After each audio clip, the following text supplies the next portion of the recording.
Ok, de volta pelas ondas do canal Educação, que é o maior canal de ensino à distância do mundo. Não a distância que nos separa. Turma, e no nosso segundo episódio, Marileide, Conceição, a Débora, deixa eu ver mais a galerinha aí. Francisco Luan, Fabiana Duarte, Cristina Souza, Iracema, essa galera toda que está ligada pelas ondas do canal Educação. Turma, e no nosso segundo episódio de hoje, vamos dar continuidade a ela, a tecnologia e o que ela vai interferir no mundo do trabalho. Olha, gente, criar áreas ou lugares semelhantes no planeta Terra. As regionalizações mundiais para melhor análise das particularidades de cada lugar. Sendo assim, cria-se uma área, uma região, considerando as características específicas. Olha essa imagem. Professor, mais uma vez a tecnologia e a transformação que a tecnologia, ela também vai interferir no campo. No campo. Exatamente. E para essa intervenção, aí agora eu estou chegando nos dias de hoje, eu queria bater um papo com vocês sobre a questão da tecnologia, da terceira revolução tecnológica. Professor, agora nós saímos da primeira, passamos pela segunda, e agora vamos para a terceira revolução tecnológica. Bate um papo aí, professor. Agora, turma.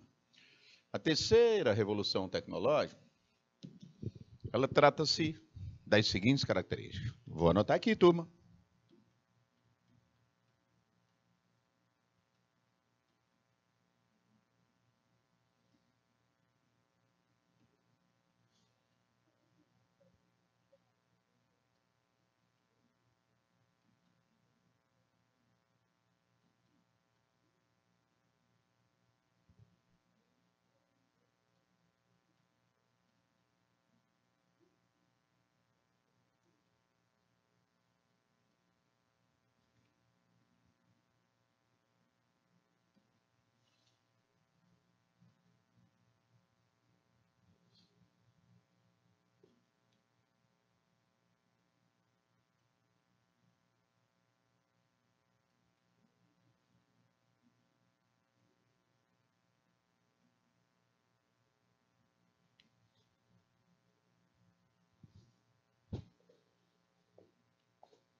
Ok. Galerinha, século XX que passou, deixou saudade por um lado e não deixou saudade por outro. Meus amigos, terceira revolução tecnológica. Século XX, ela vai ocorrer primordialmente nos países ricos, também chamados de países centrais. A galerinha rica, que vai investir pesado em tecnologia, investe mesmo, através de institutos de pesquisas, universidades, laboratórios, órgãos de pesquisas e vai embora. Essa galerinha rica, da Europa, Estados Unidos, Coreia do Sul, Japão, é a China que depois vai chegando na área. Essa galerinha rica não vai brincar, gente. Eles vão investir pesado em tecnologia. Porque eles sabem que para cada dólar investido em tecnologia, retorna 3, 4. Repito, essa frase não é minha. É de um grande presidente dos Estados Unidos chamado Barack Obama. Barack Obama, Hussein Barack Obama. Obama diz, quando era presidente, né? Para cada $1 investido em tecnologia, retorna-se de 4 a 5 dólares para o país. Uma das frases mais inteligentes sobre investir em tecnologia. Invista $1 que retorna 4 para cada um investido. Aí tu imagina, invista bilhões, retorna 4 bilhões. E Barack Obama, como todo presidente americano, europeu, que se preza, vamos dizer assim, quando bateu o século XX, disse, cara, não, peraí. Porque eu preciso dividir o século XX em antes e pós-guerra, né? Até 1945, ser praticamente a metade dele todinho, era guerra. 14 a 18, 18 a 39, entre guerra, 39 a 45, tome guerra. Era a era dos impérios e a era dos extremos. Essa frase aí é de Eric Hobsbawm, grande geopolítico inglês. Mas depois da Segunda Guerra Mundial, meus amigos, aí veio a era das tecnologias. Porque enquanto se guerreava, não se pensava muito em desenvolver tecnologia, a não ser que você ia para a guerra, né? O Adolf Hitler, o Mussolini, essa galerinha e os outros. O Roosevelt pensava em tecnologia para a guerra. Mas a guerra acabou. Disse, não, agora vamos transformar a tecnologia. Aí veio essa terceira revolução tecnológica, após a Segunda Guerra Mundial. Porque depois da Segunda Guerra, tudo vai conspirar positivamente para a tecnologia dessa terceira revolução. Primeiro foi o fim da guerra, né? Segundo, o surgimento de organismos internacionais, a descolonização do mundo pobre, o advento da informática, tudo isso aí vai contribuindo, entendeu? Aí veio a robotização, o robô, que roubou o emprego das pessoas, é ele mesmo. A robotização, ela tem uma particularidade muito grande. Nós vamos trabalhar com software e hardware. Olha o nome bonito aí. Galera da tecnologia da informação. Os programas, os softwares, né? Os apps chamados hoje. Os bancos de dados, né? Os big data, e vai embora. Os softwares de maneira geral. E os hardwares, que são esses equipamentos, né? As peças, o maquinário tecnológico, computador e similares. A gente vai desenvolver o software e o hardware. Isso vai fazer com que a gente crie máquinas autônomas, máquinas robotizadas, ou seja, trabalhadas por circuitos, programas, software e hardware. Lembra que a máquina ela já foi a vapor, gente. E foi, na época, uma revolução. Caramba, os ingleses, quando viram a máquina funcionando sozinha, sem ninguém mexer nela, isso foi uma revolução. Aí, quando veio a eletricidade, a máquina elétrica, ih, rapaz. Aí foi uma outra revolução. E agora? Eu estou diante do robô na minha frente, que trabalha de manhã, de tarde, de noite, com luzes apagadas, produzindo o quê? Tudo que você possa imaginar. E essa robotização, gente, ela vai transformar literalmente a nossa vida. Na forma de produzir, o robô chega. A informática chega. Na vida social, no comércio, todas as formas de produção hoje são geridas pela informática, como principal ferramenta. E as profissões que vão surgir? O mundo do trabalho que vai se modificar. O mundo do consumo, da difusão das ideias, propagandas. A tecnologia, gente, ela vai tornar-se imprescindível para toda forma de produção humana e de relações interpessoais. Gente. O que nós estamos vivendo hoje nesses aplicativos, dessas redes e mídias sociais, é o estopim do que a gente começou a viver lá no início do século XX. Na segunda metade do XX, vamos dizer assim. E nos anos 90 com a internet, a informática. Isso tudo, com a robotização, vai modificar toda a sociedade. E na questão energética, gente, nós vamos começar a ter, sinceramente, eu não falo a palavra consciência ambiental, isso é muito exagero. Eu falo a questão da necessidade ambiental. Porque se eu digo, não, a humanidade passou a ter uma consciência ambiental, eu estou mentindo. E é ao vivo essa mentira. Por isso que eu não quero dizer isso. A consciência ambiental surge. Nós passamos a ser conscientes ambientais. Conversa. Nós passamos a ter uma necessidade ambiental. O que você quer dizer com isso? Que a natureza ela vai nos impor uma necessidade de preservação dela. A gente vai começar a entender que ou a gente consome racionalmente o que nós tiramos da natureza, ou a nossa economia vai para o beleléu. Ah, então não foi porque a gente achou bonito deixar de poluir o ar. É porque a gente sabe que se poluir vai aquecer e o aquecimento altera o ciclo hidrológico do planeta. Isso altera o regime de chuva. E chuva demais ou não é bom para a economia. Chuva demais ou de menos. Então, gente, quando vai... Estou falando bonito para dizer o seguinte. A necessidade ambiental veio do comprometimento que a gente está mexendo no próprio bolso. Gente, se nós detonarmos a natureza, nós vamos deixar de ganhar dinheiro. Então, bora. Peraí, vamos lá. Viva o verde, viva a economia verde, viva o verde, viva a economia verde. Viva o mundo sustentável. Gente, vamos preservar, porque quem usa bem sempre tem. Ah, então foi mais uma necessidade econômica do que ética. Exatamente. Amor à natureza. Amor ao bolso. E aí, nesse raciocínio, nessa nova onda, que fez com que surgissem as grandes conferências ambientais, em 1970, em Estocolmo, a primeira delas, na Suécia, 1980, lá em Montreal, no Canadá, e a maior de todas, 1992, no Rio de Janeiro, a Eco Rio, a maior, ainda hoje a maior de todas. Aí depois vieram as outras, Copenhague, Rio mais 10, Rio mais 20, Rio mais 15, um mundo de conferências. Essas conferências, gente, essa necessidade, essa política ambiental, os partidos ambientais, a política ambiental, necessidade econômica, gente. Aí surgem elas, nesse âmbito todo vem as fontes de energia alternativa, eólica, solar, das marés.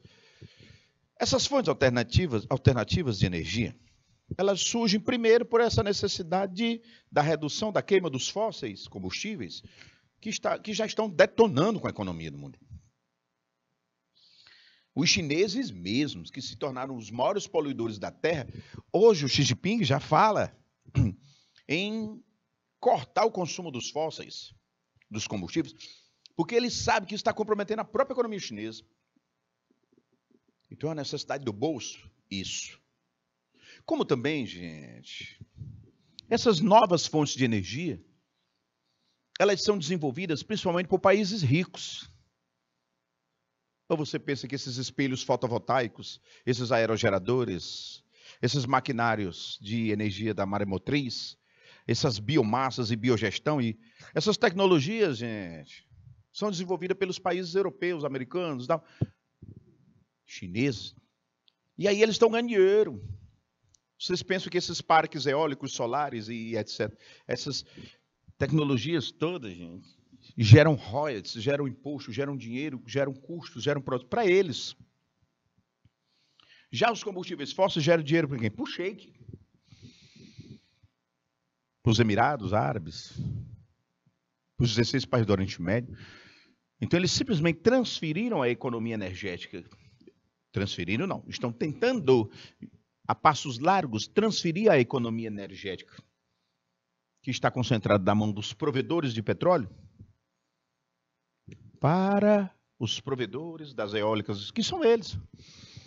Eles estão chegando e dizendo, Sheik, teu reinado está acabando. O petróleo não vai acabar. Ele só vai deixar de ser a principal fonte de energia por essas circunstâncias. Porque vão surgir as novas.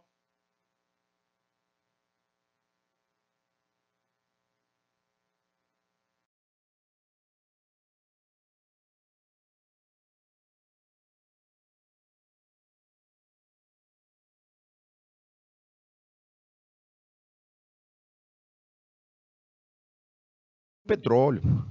Aí o que eu te falo? Os caras, economicamente, energias alternativas é viável ambientalmente, tecnologicamente e economicamente para quem provém ela. E as fontes convencionais, tradicionais, vamos dizer assim, clássicas, que é o petróleo, carvão, gás e xisto, principalmente petróleo e carvão. Gente, carvão é lá da primeira revolução tecnológica, século XVIII. Petróleo é da segunda do século XIX. O petróleo vai deixar de ser a principal fonte de energia, acabei de falar, não porque ele vai acabar. É porque o petróleo, gente, ele vai está inviável econômica e ambientalmente. É complicado. E a fábrica, que eu já... Peraí, professor. Multinacional, você falou que foi lá do século XIX. Eu sei. Mas elas vão estourar pelo mundo no século XX. O Brasil mesmo vai conhecer chaminé, fábrica, principalmente após a guerra. Os caras vão conhecer fábrica, principalmente... o zoom ficou bacana. Principalmente após a guerra. A gente já conhecia a fábrica lá, Barão de Mauá, lá, mas era muito pouco, era uma ali, outra lá. O mundo pobre vai realmente conhecer fábrica nessa terceira revolução. Que elas vão ganhar avassaladoramente, exponencialmente o mundo. Ao Brasil, gente, nos anos 60, 70, que a indústria veio realmente, de fato, ganhar o Brasil. O Brasil vai viver uma industrialização. E o que é isso, industrialização? É chegar à fábrica. Não, peraí, não é isso não. Industrialização é quando há um crescimento da economia industrial no país. Eu posso receber fábrica, mas se a economia continuar à base da agricultura, não vive a industrialização. Industrialização é a fase em que a economia industrial vai crescendo no país. Hoje nós estamos vivendo uma redução da participação da indústria na economia. Então hoje nós estamos vivendo a desindustrialização. Então o processo de industrialização não é só chegar a fábrica aqui. É elas crescerem a sua participação na economia.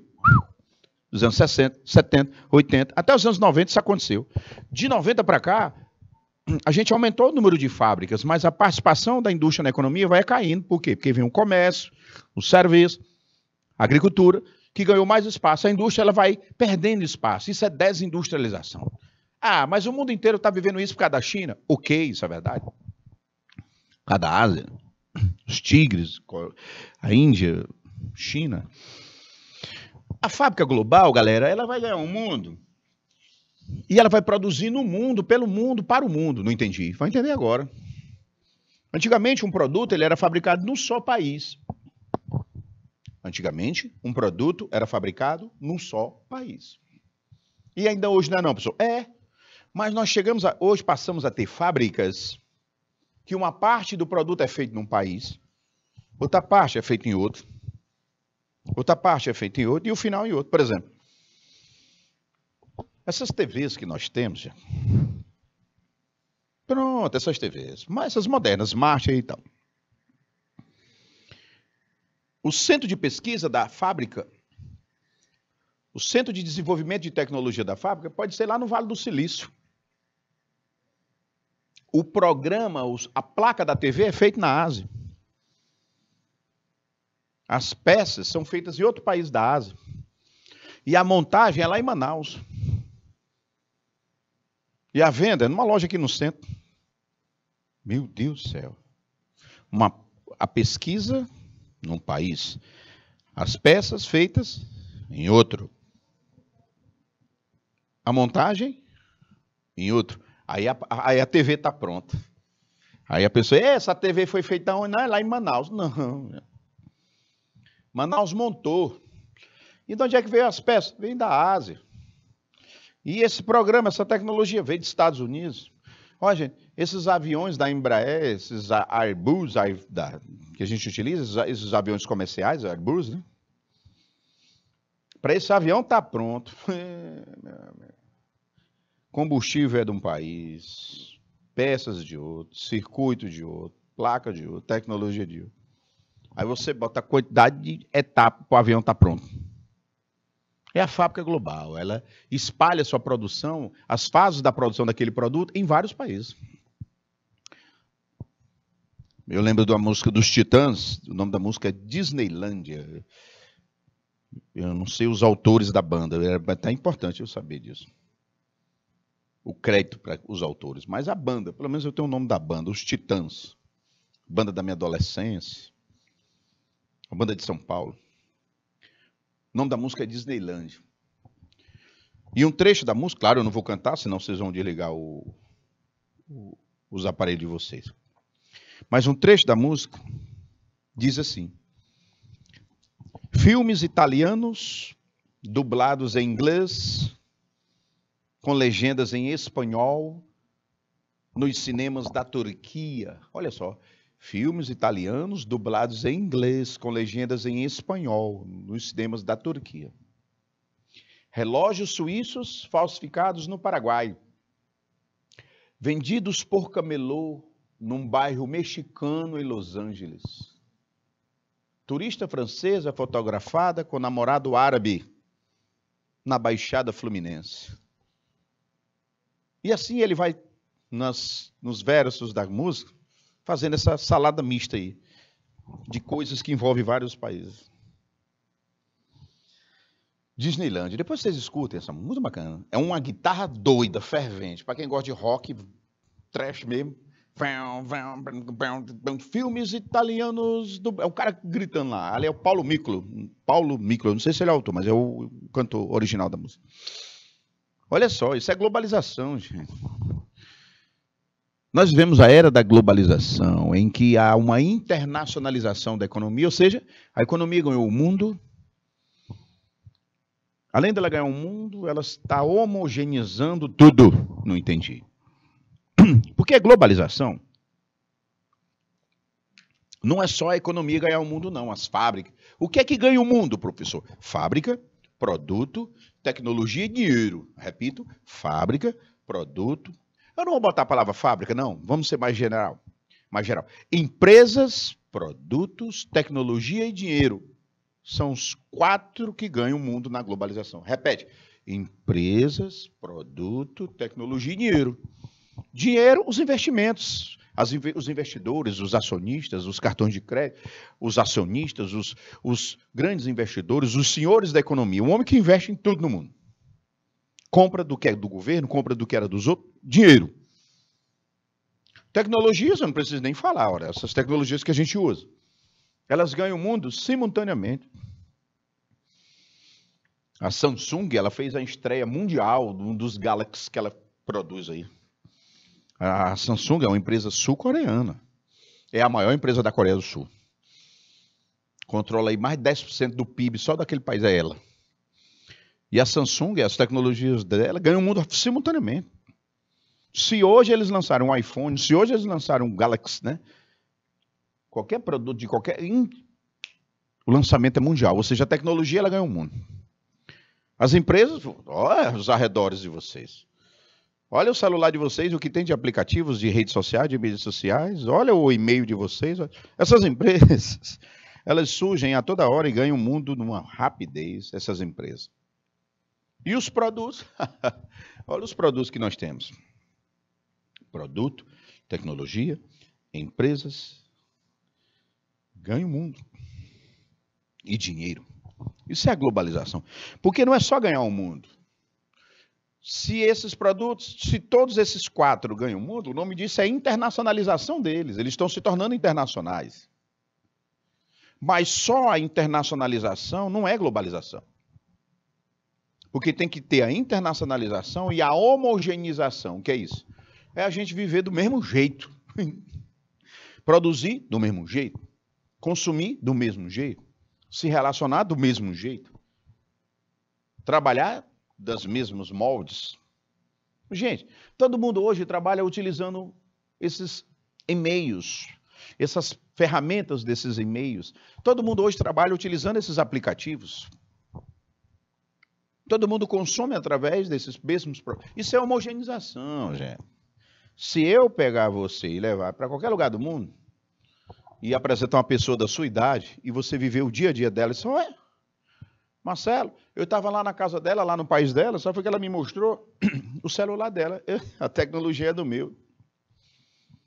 Os aplicativos que ela utiliza, professor, WhatsApp, Instagram, Twitter, Uber, iFood. É lógico, ele mostrar o iFood, você conhece tanto quanto você. Professor, e os eletrônicos da casa? Claro, eu vi uns mais avançados, mas tudo é smart. A TV dela é smart, a minha também é smart. O celular dela é smart, o meu também é smart. Professor, o aplicativo de música que eu uso, as músicas que eu escuto através de um aplicativo chamado Spotify, ela utiliza. Você sabe qual é o aplicativo que ela usa para assistir filmes? Netflix. É Amazon. Eu perguntei, a maior boa parte dos produtos ela compra pelo site que eu conheço, a Amazon. Caramba. Sim. Isso é a homogeneização do consumo, dos produtos, do serviço. Professor, ela utiliza o WhatsApp, o Instagram. Entendi. A vida dela, professor. Mesma. Então, gente, essa homogeneização. Olha, professor, eu entrei lá nas empresas e todas eu vi as pessoas utilizando as mesmas tecnologias, os equipamentos, computadores e conectadas através dos e-mails e que a gente utiliza aqui, cara. Então, gente, essa terceira revolução tecnológica, essa sim é que modificou o mundo do trabalho. Ela criou uma coisa chamada... Não, ela não criou. Ela institucionalizou, ela difundiu, mundializou uma coisa chamada home office. Ela passou nós passamos a viver em conexão em tempo real o dia inteiro com as pessoas. Quando você está conectado pela internet, através dos aplicativos, principalmente, por exemplo, o WhatsApp, você está conectado simultaneamente, online, em tempo real, com quem você quiser. Isso nos mostra que a gente passou a ter um deslocamento, não geográfico, não físico, mas imaterializado muito forte. O mundo está imaterializado nas suas atividades econômicas. Produtos que a gente comprava, hoje estão virando aplicativos. Aí você tem o CD, o DVD, que foi substituído por aplicativos. E assim nós vamos viver uma nova vida, uma vida atrelada, submissa, norteada, direcionada pelo uso das tecnologias digitais. E os superbancos de dados e os processamentos, a inteligência artificial. E a nova forma de ganhar dinheiro, que é através da interatividade. Hoje, as empresas maiores do mundo são as de interatividade digitais. A Apple, a Google, a Amazon e outras. São todas de interatividade digitais. É impressionante. Os homens mais ricos do mundo são os proprietários, acionistas ou presidentes dessas grandes companhias digitais. Isso é uma modificação na nossa vida severa. Severa. Nós passamos a ser o próprio produto para elas. 3 minutos, por favor.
Ok, de volta pelo maior canal de ensino à distância, tecnologia do mundo, o canal Educação. Terceira revolução industrial, meus amigos e minhas amigas, o tanto que isso modificou e ainda vem modificando a nossa vida. Professor, onde é que nós vamos parar com tanta tecnologia? A resposta? Sei lá. Professor, quem é que sabe? Ninguém. Nem os senhores da tecnologia, com tanto poder de previsibilidade, conseguem prever para onde nós vamos. Impressionante, gente, como as tecnologias digitais, elas estão cada vez mais modificando a nossa vida. Isso gera emprego, isso gera desemprego. É sobre isso que a gente precisa falar, gente. Olha só. Os tipos de desempregos. Que história é essa? Tipos de desemprego. Bom, quero mostrar para vocês os tipos de desempregos. Professor, a pessoa está desempregada, acabou. Tem negócio de tipo de desemprego? Tem, sim, senhor. Pois conte essa história. Eu vou anotar aqui os tipos de desemprego.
Olha só. Vou apresentar para vocês os principais tipos de desemprego. Tem o natural, que é devido a alguma crise ambiental. Tem o cíclico, que ocorre a cada crise, a cada movimento da natureza. Ok.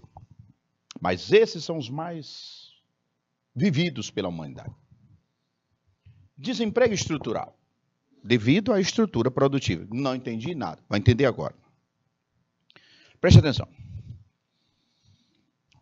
Às vezes você tem uma profissão, um tipo de trabalho,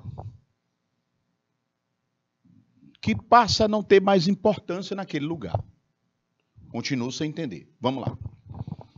Detroit era a capital do automóvel até o início do século XX. Meu amigo, Detroit chegou a produzir a mais da metade dos automóveis do mundo e era vendido para o mundo. Quem morava em Detroit trabalhava o quê? Em fábrica de automóvel. Então existia uma classe de trabalhadores de automóveis, de fábricas. Praticamente todo mundo de Detroit trabalhava para isso. Foi o que aconteceu, gente. As fábricas de automóveis dos Estados Unidos de Detroit correram da noite para o dia para a China. Fecharam. Aí as pessoas trabalharam a vida toda na fábrica de automóvel. Sabiam fazer o quê? Carro. De repente a fábrica fechou. Gente, eu não sei fazer outra coisa, a não ser carro. Essa minha profissão aqui, de fazer carro em Detroit, não tem mais. Foi o que eles fizeram. Ficar desempregado, ou seja, a estrutura mudou. Um outro exemplo. Uma pessoa que mora em Teresina. Qual é a profissão dela, a formação dela? Oceanógrafo. Gente, o que é que um oceanógrafo vai fazer em Teresina? Nada. Por quê? Porque aqui, pelo simples fato de não ter o quê? Oceano. Já pensou uma pessoa formada em glaciologia morando em Teresina. Professor, o que é que um glaciologista trabalha? Com iceberg, banquisas e montanhas de gelo. Em Teresina, vai ficar desempregado. Professor. Eu sou um estilista que trabalho especializado na produção de casaco de pele. Eu moro onde? Teresina. Casaco de pele, Teresina. Então eu vou chegar para essa pessoa, você está desempregada porque a estrutura produtiva que aqui existe não convém com você, com sua profissão. Aí eu fico desempregado. O tecnológico é o nome de estudo, gente. As tecnologias, elas desempregaram as pessoas. A robotização. O robô roubou o emprego das pessoas. Fato. Simples assim. Eu me lembro das pessoas que chegavam lá em casa para medir a minha conta de energia, antigamente. Ele vinha, anotava, levava lá para a antiga Cepisa, um outro digitava, produzia o talão e um outro vinha deixar. 3 para fazer isso aí. Hoje o cara chega com a maquineta lá e está aqui. Ele lê, digita, imprime, me entrega. Aquele que ia digitar, perdeu o emprego. Aquele que ia trazer, perdeu o emprego. Trabalho de 3, só faz 1. Tecnologia. Friccional. Diabo de desemprego é esse, professor? Em busca de um melhor, não entendi. O que tem de pessoas que pedem demissão para estudar, para passar num concurso? Pedem demissão para procurar um emprego melhor? Rapaz, tu vai ficar desempregado. Vou, mas se eu ficar trabalhando aqui, eu não vou conseguir nunca o melhor. Eu passo o dia aqui. Como é que eu estudo? Como é que eu procuro um melhor? A pessoa se sente... Olha, às vezes o cara trabalha numa loja e está um estudante universitário. Aí se formou. Aí ele vai chegar para o dono, me formei, tá? Eu vou investir na minha carreira. Rapaz, tu vai ficar desempregado? Vou. Mas vou procurar um emprego na minha carreira. Eu estudei para isso. É o friccional. O cara pede para sair para trabalhar no outro melhor. O conjuntural aí é o que mais prevalece. É uma crise. Gente, essa pandemia, as guerras. O país está passando pela guerra. O país passou pela pandemia. O país passou por uma catástrofe. O país está vivendo uma crise política. Isso tudo gera desemprego. Lá na Ucrânia, a galera está desempregada. Por causa de uma guerra. Muitos países do mundo ainda vão desemprego por causa da pandemia. A gente fala conjuntural porque é uma coisa momentânea. Não é possível que ele não saia dessa guerra. Não é possível que essa pandemia não acabe. E está acabando, graças ao nosso bom Deus. Nossa Senhora, seus pedidos, todo mundo protegendo a gente. Jesus Cristo, que rogai por nós, graças a Deus. Essa pandemia, dos adjetivos que você queira usar para ela, está indo embora. Mas a economia está em crise, né, gente?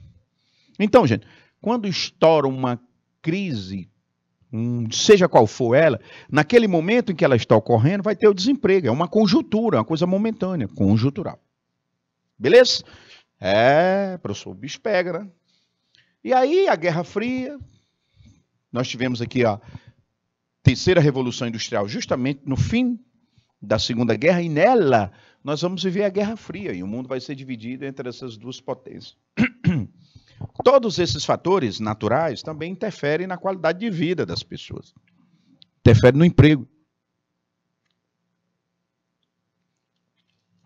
E no desemprego. Isso é um problema sério, né? A questão da distribuição da riqueza, concentração de renda, a industrialização, isso vai influenciando no mundo do trabalho. Lógico, a gente tem uma revolução em andamento, né? A questão também religiosa. Isso influencia no mundo do trabalho, né, gente? Os costumes, produtos que uma religião consome, outros não. Países muçulmanos não vão comprar muitos produtos que a gente utiliza aqui no Brasil. Isso é fato. Não é verdade? A questão política, a interferência dos governos na economia, na tecnologia, na geração de riqueza, distribuição de riqueza, oportunidade. Tudo isso, gente, vai influenciando. E isso vai gerando problemas sérios.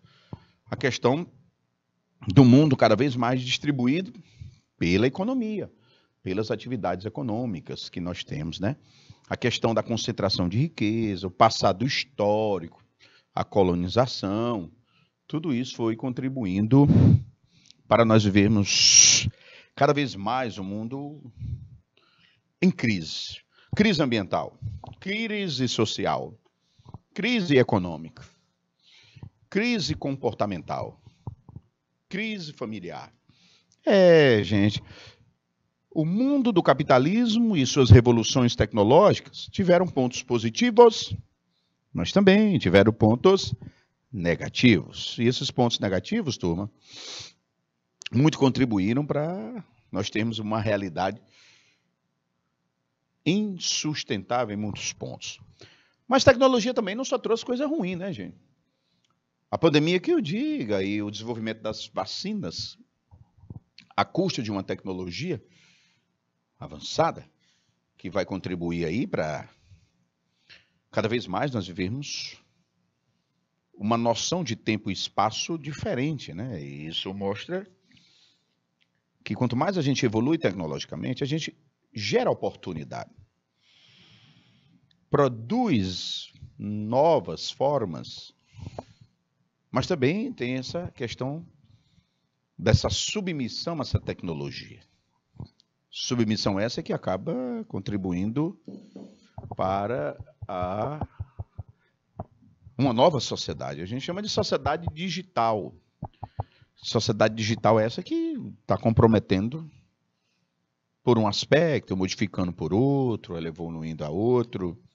Isso vai gerando entre circunstâncias conflitos sociais, conflitos étnicos, conflitos culturais, migrações. Nós estamos cada vez mais migrando pelo mundo e essas migrações elas acabam gerando essa globalização dos problemas, né? A pandemia que eu diga, foi uma globalização dos problemas muito séria e consequentemente isso vem repercutindo muito, mas muito mesmo. A pandemia nos mostrou, nos expôs, escancarou que essa globalização ela precisa ser revista. Ser revista porque a realidade social internacional ela está em crise, gente. Nós estamos vivendo uma crise viramos seres urbanos, vivemos em cidades, a maioria do planeta vive agora em cidades, de uns anos para cá, e viver em cidade é um desafio. É um desafio pela sustentabilidade, a sustentabilidade de viver em cidades. Isso daí vem nos mostrando essa realidade. Bom, turma, com isso nós vamos fechando o nosso episódio de hoje. Muito obrigado pela atenção, concentração e dedicação. Uma boa noite e até a nossa próxima aula. Valeu, turma!